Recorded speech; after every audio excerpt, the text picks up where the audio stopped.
All right. Hello, everyone, and welcome to today's webinar.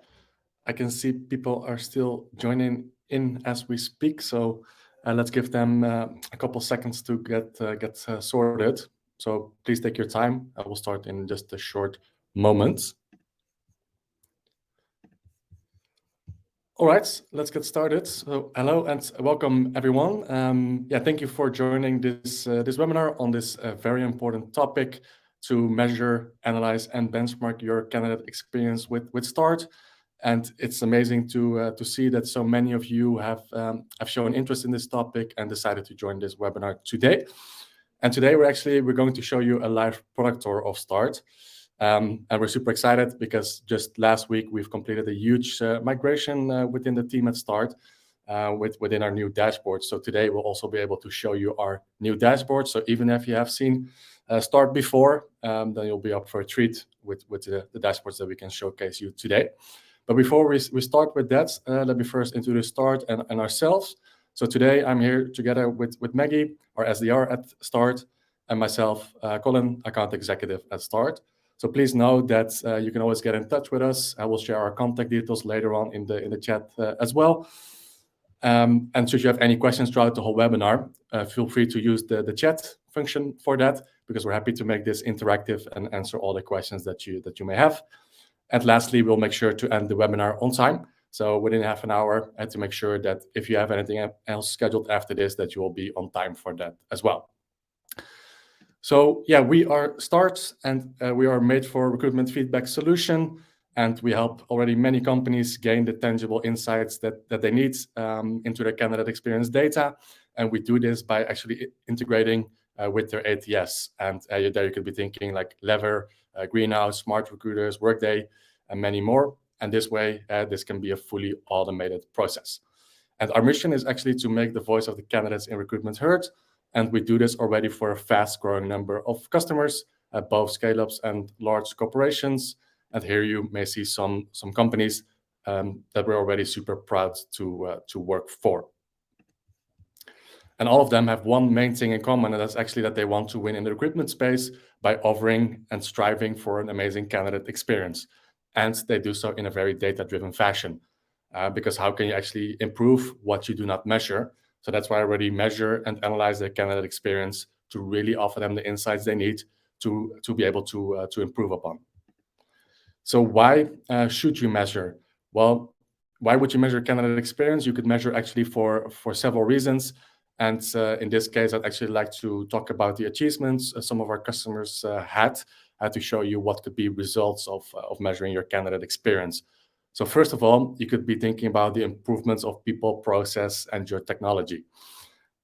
Because if you get the feedback linked to the people on your team, so for example, the recruiters and the hiring managers, you can also coach your people on what they need to improve, coming from the feedback from the candidates, so the people they work directly with on a daily basis. You could also see, for example, which recruiter or hiring manager is scoring well on the candidate experience, and he or she could share with the team how he or she does that to also upskill the rest of the team to get them on the same level and help each other, of course, as a team effort. In terms of technology, you could be thinking about you want to make sure that it's easy to apply via ATS, of course, to see if there's any opportunities to improve there. Or, for example, a customer, Wolt, that you also see here in the slide, they actually use Start to A/B test a new process and the impact of that on the candidate experience. So they actually started using Sapia.ai, and Wolt actually found that by using Sapia, it helped improve their candidate experience scores. Another thing could be boosting your employer brand, because having a strong employer brand will bring you those high-quality candidates, and all while still making sure that you can consolidate the loyalty, but also improving the engagement from the people that apply for, of course, your company. Next to that, it can boost your revenue, and especially this is, of course, the case when you're a B2C company, but also true for when you're a B2B company. But especially in B2C, you see very often that the customers that or the candidates that apply to you or to your company are also your customers and potentially even fans of your brand.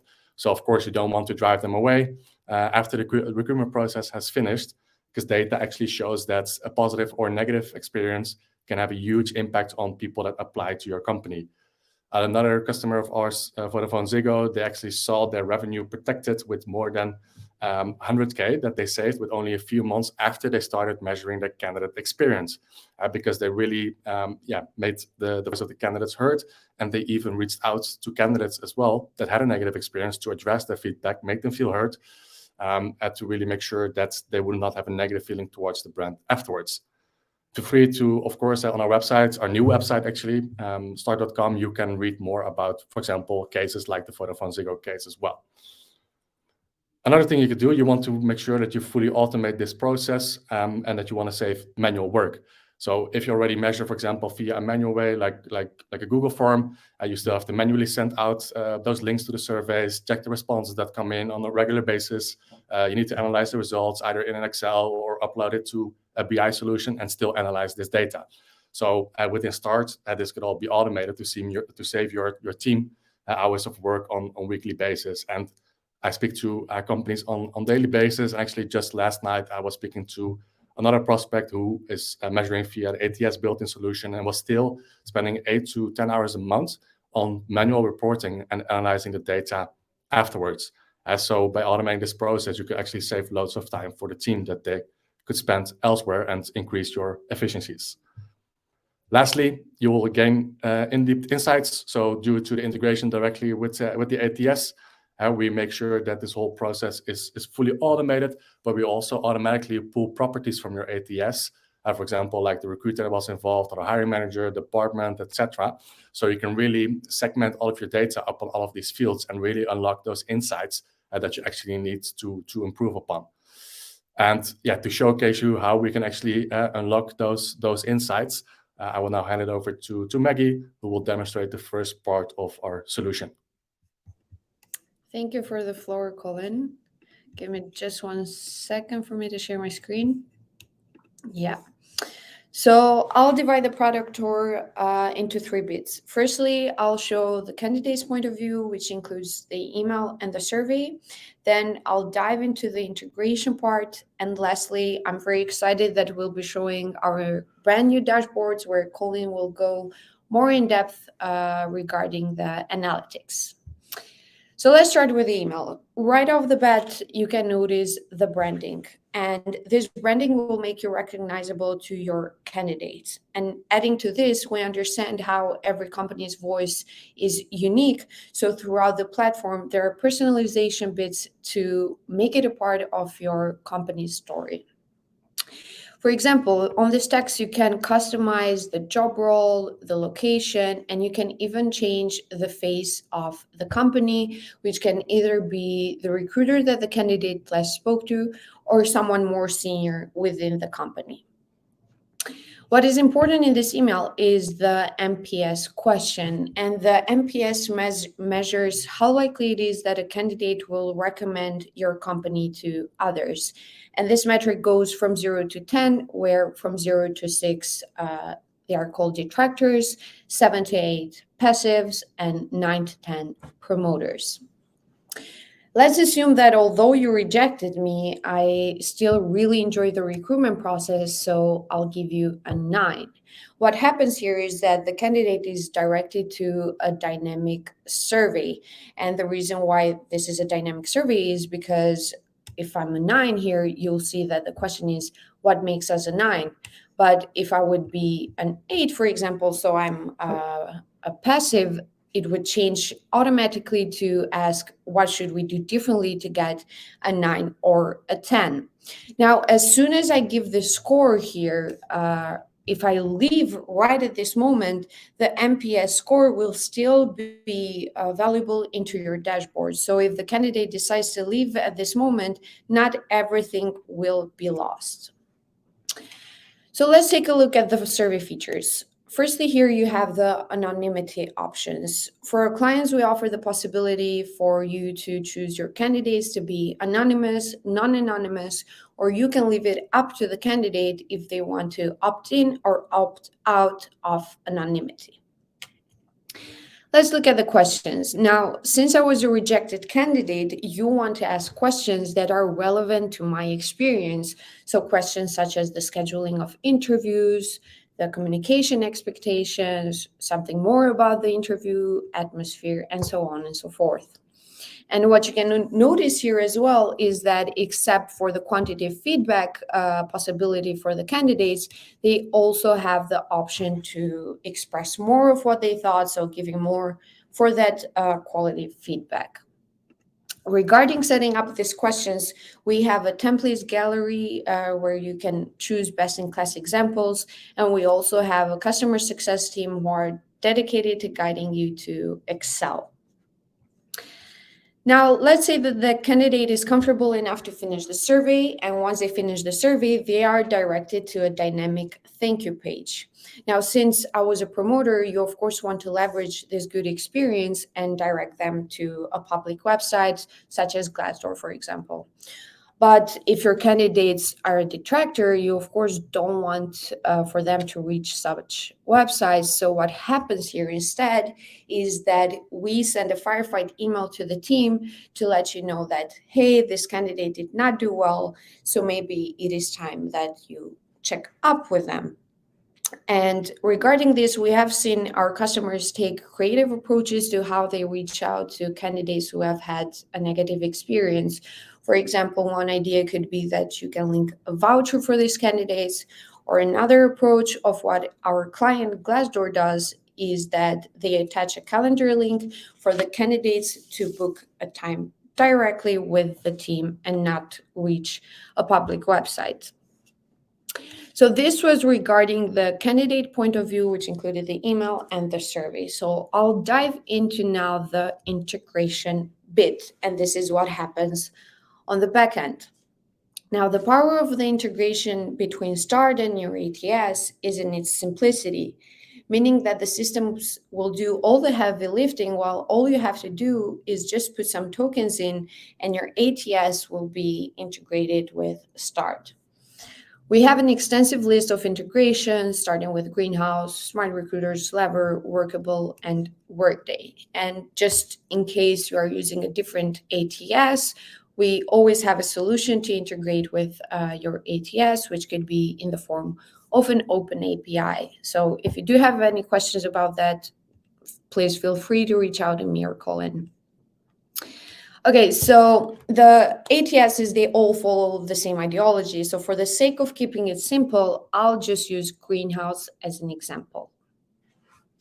Now, once the systems are connected, you will be directed to workflows. And workflows are business rules that you follow to make sure that you are sending the right survey to the right candidate at the right time.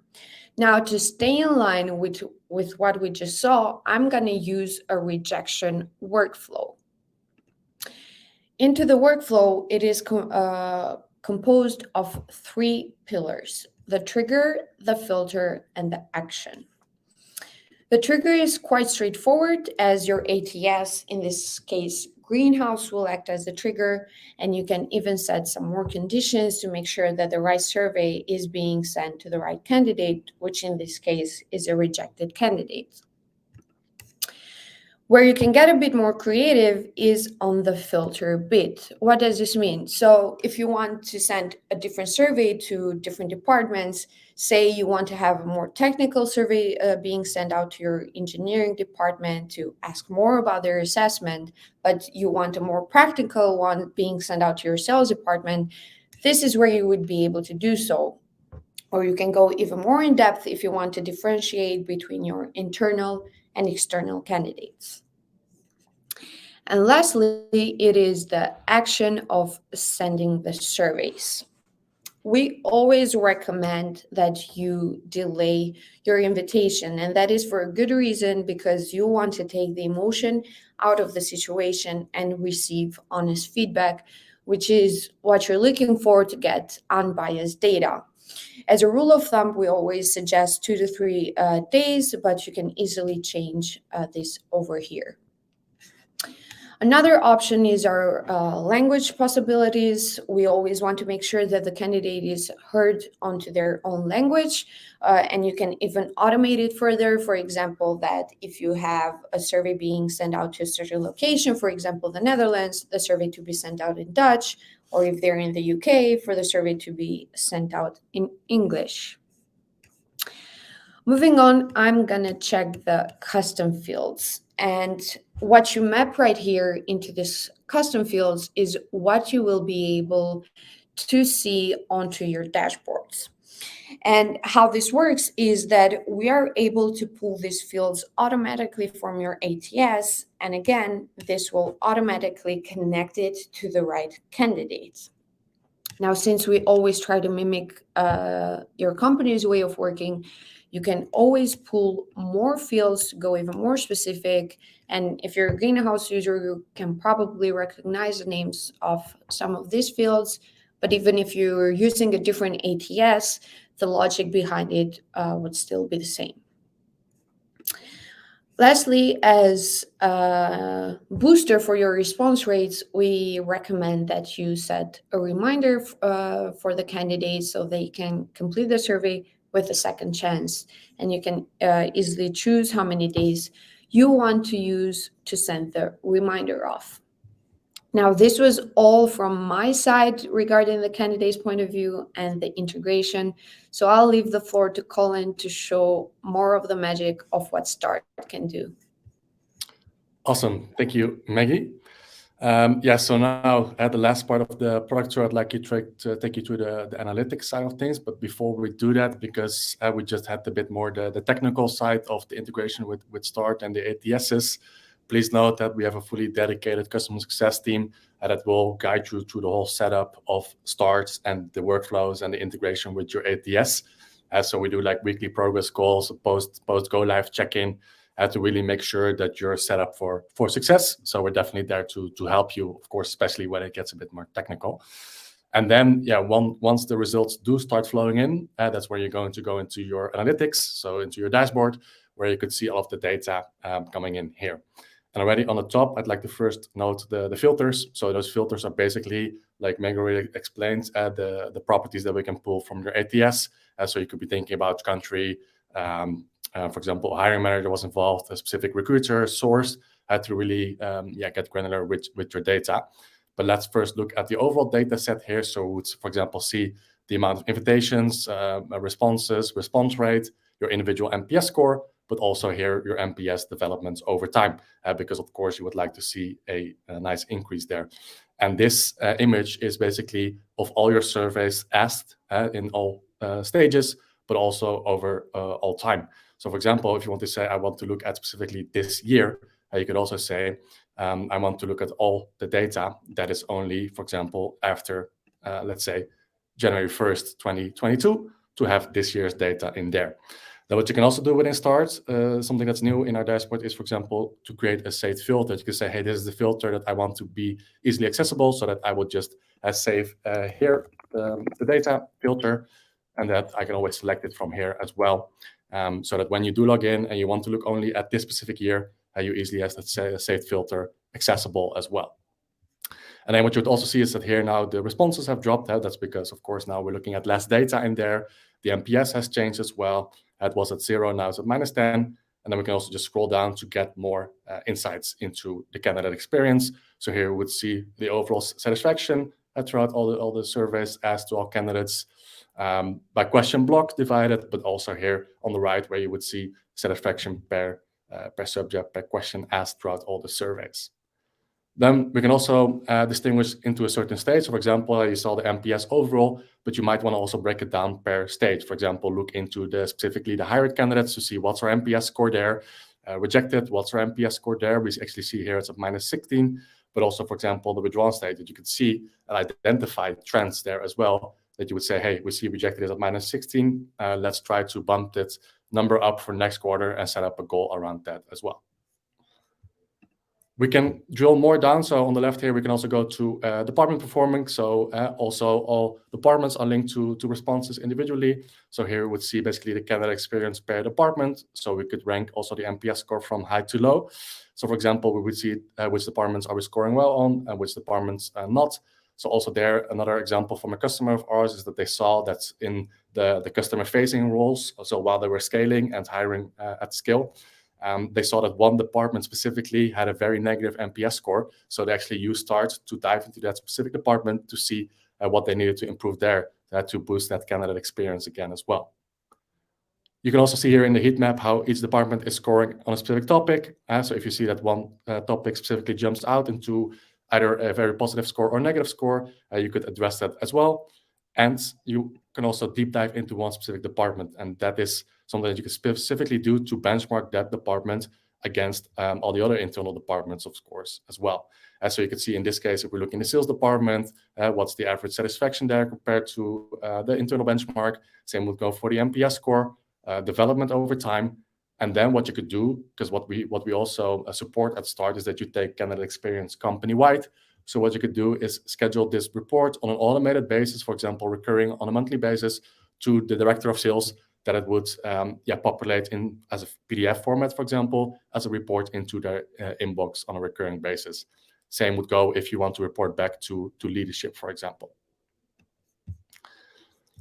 So we would also have that for recruiter performance. So here you could see each individual recruiter's NPS score, also their satisfaction individually, again, ranking from high to low to see who's doing well and who can improve in terms of NPS score. And on the heat map, you would see specifically how well a recruiter is ranked on a specific topic. So also there, you could use it to your advantage and say, hey, we see that one recruiter does extremely well on one specific topic. Maybe it would be a good moment to ask that recruiter to train the team, to share with the team how he or she does that, so they could learn from each other as well. Or if you see that the whole team is performing under a certain level that you want them to score at, maybe that would be the right moment to also have some external training on that topic for the team as well to upskill them. Next to that, also when you want to prepare for maybe quarterly reviews with your recruiters individually, again, you could go into the deep dive where you could see, hey, what's their score against the internal benchmark? So how do they actually do, in terms of against the other recruiters there. So if you already have your hard metrics as KPIs, maybe candidate experience can be part of the soft metrics there. So you can also see, hey, how do we do in NPS versus team and satisfaction versus team as well to prepare yourself for those quarterly reviews. The same we could go do for coordinator performance. So that's exactly the same as recruiter performance, but then of course linking back to the coordinators that are listed in your ATS. But since that is similar, I would like to also, because of time, go into the priority matrix. So what we also want to do with Start is that we want you to be able to quickly and easily find those points where you need to improve on. So what we actually do there in a priority matrix is that we give you predictable insights on what you need to improve, where, and for whom, for example. So if I want to look at, again, staying in line with the examples we used, the rejected after interview stage, what do we need to improve there specifically in this stage? So here the top priority is around the preparation of interview, because we see that the satisfaction is around 6.5, while the average here is around 7.4, 7.5, and the correlation to the NPS is fairly high of 0.6 on a scale of 1. And again, this priority matrix, you could also slice and dice against all the fields that you can pull from the ATS. So for example, now I'm looking at James specifically. Again, if you're preparing for the quarterly review with James, what does James need to work on? So we could see here, coming from the feedback from the candidates, that the top priorities for James would be also around the preparation of interview, and his priority 2 would be around the amount of communication. So you could say to James, hey, next quarter, you focus on these 2 points to improve. Well, next to that, we also have a hiring manager dashboard. So basically, what we can also do is on an automated basis, recurring basis, send surveys automatically to hiring managers to also capture their feedback on working with the recruitment team. So there you would see the NPS score on coming from feedback from the hiring managers.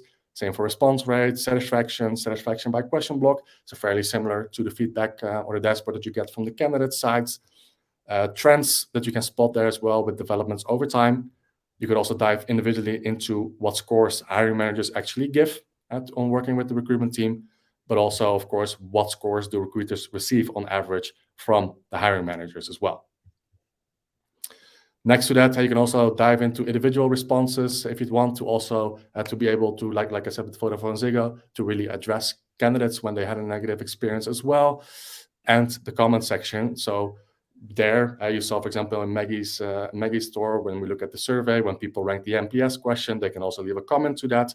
Then we can link that comment back to the rating. So you can really deep dive into, for example, the more positive comments from the promoters, the passives, and also the detractors as well. So yeah, what we've now been looking at is called an admin dashboard. So that's basically somebody that has the overall access into all the data. But what we have now is actually role-based dashboard. So we can give you different access rights depending on what kind of access you want to give a specific individual. So for example, we have an admin dashboard, a team lead dashboard, but also a recruiter dashboard. And a recruiter dashboard, of course, you could imagine that they could only log in to their own data. So they would have a main dashboard reflecting only their own candidate experience, what they get from candidates. Same for a matrix, that they would see top priorities reflecting back specifically to that specific individual as well. So lastly here, what you can also do once you have your data in, you want to be able to also benchmark yourself against other companies out there, and you can actually benchmark yourself in whichever stage you measure. So here in rejected after assessment, I am not measuring, so I can also not compare myself.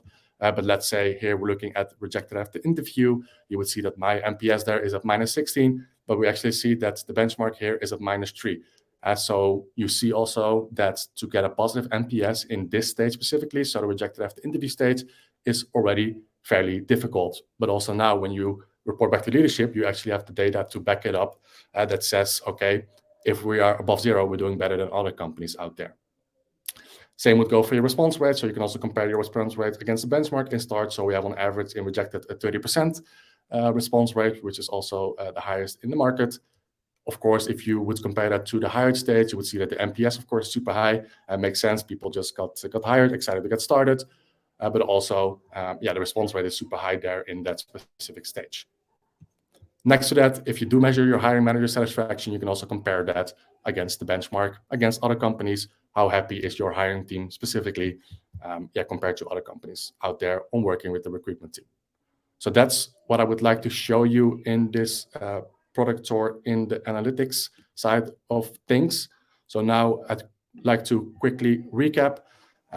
So really, by creating a positive candidate experience, or to create a positive candidate experience and to be able to unlock those tangible insights, it's a 3-step approach. So first, you want to gather the data, ideally via the automated process. So with START, we can do this via the integration with the ATS and the workflows that you just saw as well. You want to ask the right questions at the right moment, so preferably 2 to 3 days after the outcome, so after they've left the recruitment process. Secondly, you want to analyze your data via a real-time dashboard quickly, and also the ability to segment the data on very in-depth fields like departments, regions, individuals like recruiters or hiring managers, to really see what do we need to improve where in a quickly manner.